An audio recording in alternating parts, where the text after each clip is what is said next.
Volume 13 of Overlord is definitely one of the largest volumes so far, and it is very meaty in its content. It goes into a lot of detail of the story, which can be one of the downfalls about this volume, is that because it's so detailed in everything that is going on, it can be dragged on a little bit too long. And that's my main constructive criticism for this volume, is that because its sheer volume itself, it can drag on just a little bit too long with some of the particular plot points that it's trying to get across. But for me, I still really enjoy it. As much as it goes on a bit too long, I really love what this story has to offer. I love the new, sort of atmosphere and everything that's going on and the grand scope of everything. And again, this follows from Volume 12. So Volume 12 was sort of the starting momentum of this big arc that was Demi and Ainz sort of making this fiasco of this giant war going on of, the demi-humans and demons coming into the Holy Kingdom and destroying and killing and just doing horrific things. It's mainly demi-humans, of course, that are being controlled, and of course Demi himself and the demons that he summons, like Wrath, masquerading as him. It definitely gives this, persona of this great evil individual that Ainz needs to come in and help save the day, because of course Momon is unavailable due to reasons that were explained in Volume 12. And I think what's very interesting is something that I touched on in Volume 12, and it continues on into Volume 13 very much as a heavy point. And again, I'll just mention that I'm going to shorten her name down to Rem, because her name is just ridiculously annoying, and I hate her, so she doesn't deserve any love from me. She is still just as much of a pain in the ass in Volume 13 than she is in Volume 12. And I mentioned in Volume 12 of how she's very much built this ego, As much as the Paladins themselves care about saving lives and trying to save the greater good of the people, but at the same time, war is never a fun thing, there are losses in war no matter, how you go about it. Of course, Demi never really loses anything out of this because this is the entire plan as a whole. Everything is going in motion, so Demi's not really losing anything out of this. But in war, there is no winner in a sense. But for this case, of course, because of how everything's set up, even though, yes, Demi's losing soldiers and his troops are dying, that doesn't really bother him at the end of the day. So the main thing is, though, is the Holy Kingdom itself is losing no matter what, and they've got to make sacrifices. So sacrificing a couple of lives to save the greater good is sometimes the sad reality that war ends up being about. And even though these paladins try to save every single life, that is something that was, unobtainable by them, and this is something that they realize in Volume 12. And again, going into Volume 13, it is another thing that is sort of obvious that, they're not going to come out of this with no lives lost. They're going to have to make some sacrifices themselves and the people as a whole. And they try to save as many people as possible.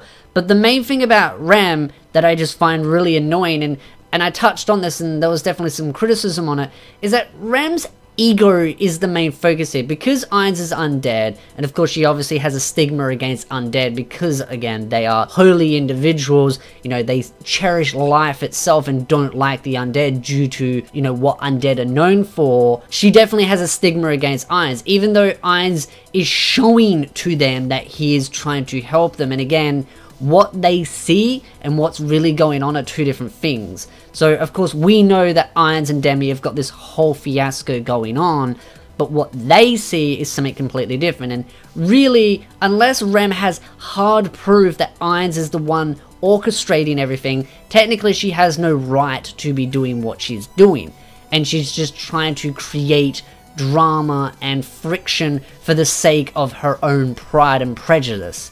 And this is the thing, she's willing to fabricate lies, twist reality, and try and frame Ainz for things that technically he hasn't done.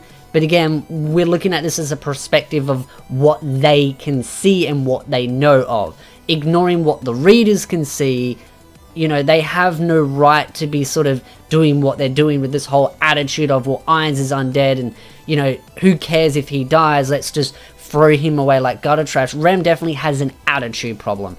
The thing though, even if, Ainz is seen as evil, and let's just say maybe her theories are right, even though they technically are, but let's just humor her for that sake, how she's going about it is more destructive for the people. She's almost willing to just sacrifice lives just so she can have her way in letting Ainz and Demi possibly kill each other, but there's still this giant army of demi-humans marching through the city. And the only reason why they were able to, you know, defeat the demi-humans is because of Ainz's help, and of course Nia having this amazing equipment like the shooting star and the neck piece and all this gear that was given to her. And that is another thing, you know, Nia plays a great contribution. Does Rem acknowledge that? No, because again, Rem has to admit that maybe, you know, she has to thank people that she doesn't generally like, and that's the one thing I hate about her. Her ego, her pride, her prejudice is the one thing, and that's what I love about this volume, and volume 12 is that it does a very good job on that, and it continues that point onwards. And that is something that just continues going on until the point where sort of Rem just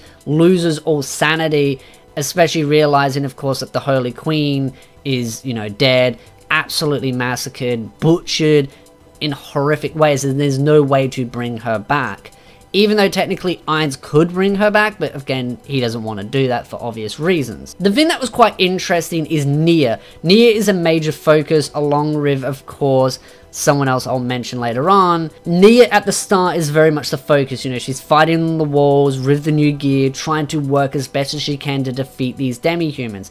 And as much as she's trying so hard to save as many people as possible, while Ainz is trying to preserve his mana for the big fight, she ends up dying. The thing though that's interesting is how her character sheet changes. Now what it says in the actual volumes itself is different to what the character sheets are, because of course, you know, the writer has those character sheets that he puts in with these volumes, and one of the things that she gets is this sort of ability to kind of almost brainwash people, and that is very much hinted in this volume, that she's able to kind of bring people together that are victims to this sort of incident that allows them to kind of muster under this religion almost. And even Demi mentions this at the end of the volume about this, you know, well, you know, she ended up becoming a greater asset. Demi wondering if this was Ainz's plan all along. Again, bit more of a wing than anything, you know, Ainz just rezzed her, see what happened, you know, I think he kind of felt bad and tried to invest in someone to try and sell this rune crafting stuff, and that was his big focus, was trying to sell rune stuff. I mean, even Shizu was trying to sort of emphasize on the rune crafting, even the demi-humans, even technically Raph, you know, masquerading as Demi out there, was emphasizing on the rune crafting, and it kind of got through a little bit, but for some reason it kind of just fell on deaf ears a little bit because of everything that was going on. And I think that was kind of just Ainz hoping to try and sell it a bit, but because of everything that was going on, it was very difficult. And I think the problem was too, because Ainz was the big major hero here, it sort of outshadowed the rune crafting itself. I don't think the rune crafting idea is actually dead. I still think there's a lot of possibilities for it, and I have a whole different video where I want to talk about rune crafting, because I think rune crafting is very interesting. I like where Ainz is going with that. I like the investment that's going in it. And these two volumes do focus on it a bit. I mean, mainly it's basically volumes 11, 12, and 13 that are the main focus, as it's introduced mainly in volume 11. But that's the thing, you know, even with them trying to sort of sell the rune crafting stuff, Nia trying to use it, it does help, you know, the weapon itself, because of course shooting star is better than any of the other actual weapons that they have available. So Ainz decking her out in really good gear definitely helped. But with her, you know, dying and coming back to life, it obviously changed her character sheet, or her character build as a whole. And I'm very interested to see more of that, because something at the end of volume 13, and even, you know, Demi mentions it, that there's this weird thing going on in the city now that could lead to a bit of unrest. And I mean, their main focus is to create unrest. So I'm interested to see in later on volumes, whether it be 14, 15, 16, etc., whether this unrest is going to be a major focus, and is it going to happen because of the deception that's going on in the sort of royal family, or is it going to be because Nia is pushing this new religious, you know, cult that is of course Ainz, and them worshipping their greatness that saved them? I'm interested to see where that goes, because there's obviously going to be some unrest between the nobles, the royals, and the general people, the commoners. That I'm very fascinated with, because it's a very interesting focus for volume 13, where Nia is really trying to push this whole idea that Ainz was a major help in saving them. Whether they know about the truth or not isn't the main thing here. They see him as a savior. He was there to save them. He made big sacrifice, and he saved the demi-humans that were out in the Hilllands. I mean, the big fight that ended up happening between, of course, Wrath and Ainz, you know, they had out in that area, which was all just a big, you know, test and everything, but of course they couldn't see that on the wall. And that was also really funny to see, because Albedo was trying to rig the game against Ainz, because the deal was that if Ainz lost, he basically had to spend heaps of time with her. And she kind of tried to rig it up. You see what she tries to do. She's sneaky. I give her that. But Ainz still ended up coming out on top. But he ends up, you know, pretending his death is out in the Hillland, then where he ends up conquering even more land, which is how he gets those demi-humans to basically come under the fold of the Sorcerer Kingdom. That was very clever, because it makes it look like Ainz did something good for the Holy Kingdom, but also allows Ainz to conquer even more land. It's very crafty how he's taking over the world, or taking over particular parts of the land by playing this savior, going out there, you know, trying to fight Demi, this evil entity, and then he comes off as a hero and everyone's mustering under him, and everyone's, you know, oh well, if we serve, you know, the Sorcerer Kingdom, we'll be protected, and so everyone wants to be under that. Another thing as well is Jircniv, you know, he is definitely a character that has very much fallen under Ainz's, you know, power and influence. I mean, you know, he became a vassal state, and in no way, shape or form, even after he finds out about Ainz's death, does he even think or contemplate about betrayal. And I think, in a sense, he enjoys being a vassal state now, because he is able to reduce the workload, less stress, you know, he's not losing his hair as much anymore, which was something that was happening in Volume 10. You know, he's got a lot less stress, and of course, as long as he follows the rules, he does what they require, which is very minimal. I mean, that was something they even noted themselves. They're like, well, you know, the Sorcerer Kingdom, Ainz doesn't really request much. Couple of lore changes, that's about it. They're pretty happy. As long as they follow under Ainz's rule and leadership, they're protected by him. And of course, they would have to go into bat if Ainz decided to go to war. But I don't really think Ainz will need them. If anything, it would just be to kind of show that there's support. But putting the vassal state aside, you know, with the whole fight that is going on in the Holy Kingdom, you know, Ainz perceives to have, you know, possibly died, even though people don't believe it. And I mean, I find it quite interesting, because no one really believes it. Everyone knows how powerful Ainz is.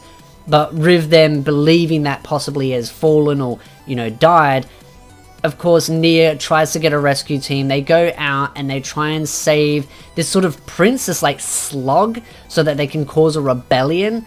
And the interesting part, and the main focus that I kind of found interesting, was two things. One, the slugs, apparently they look disgusting. I'm really interested to know what they look like in an anime standpoint. Probably horrific to look at. But the thing that I found quite interesting is how the world sees tier magic. Most people in that world, not just demi-humans but also humans and any creatures that understand tier magic, believe 5th tier is the highest. And when they find out that Ainz can use 10th tier, their brains just explode. Or even the possibility of 10th tier out there, their brains just, you know, fizzle. They just can't comprehend this entire different tier of power. You know, 4th tier to this prince, that slug, was apparently like a massive feat for him, and he thought the 5th tier was the highest. You know, he's like, well, obviously there are some people that are a bit stronger, but he was seen as this divine entity that was gifted and almost a genius. But then when he finds out that there is 10th tier, and Wrath and Ainz can use these 10th tier spells, of course, not really Wrath was the one that was using it, it was Demi using one of his abilities that can, you know, destroy areas, which is a 10th tier spell. It just shows that, you know, the general common people and even some of the royalty don't fully comprehend the powers that are out there, that are a possibility of grasping and using to their advantage. That kind of felt interesting to me. But, you know, with that, you know, they end up rescuing the prince, they end up defeating some of course, Demi's lieutenants or higher-ups, and then the rebellion begins, and that's when the tides turn against onslaught that was coming from, of course, the demi-humans. And then the Holy Kingdom sort of tries to push back, tries to go out into the open field thinking that it was going to, you know, be at their advantage. And things don't go well because, of course, lovely Wrath coming out there and just destroying everything. But I think what was also interesting is when the 10,000 soldiers come in and they think, you know, everything is doomed. And then they're finding out that it's Ainz. I love that because Ainz just kind of comes in at the end, rolling up and going, hey, I'm here to save the day. And then finally he wins the fight quite quickly. The other interesting part, and I didn't really talk too much about it, is of course Shaizu also being a big focus. Shaizu and Nia are a beautiful couple. They're so cute together, and I love the way they slowly become a lot closer. It's basically that sort of last part to the volume that's a really interesting focus on them, because it kind of shows that, you know, with these plated maids and even the NPCs, they can make friends outside of the tomb.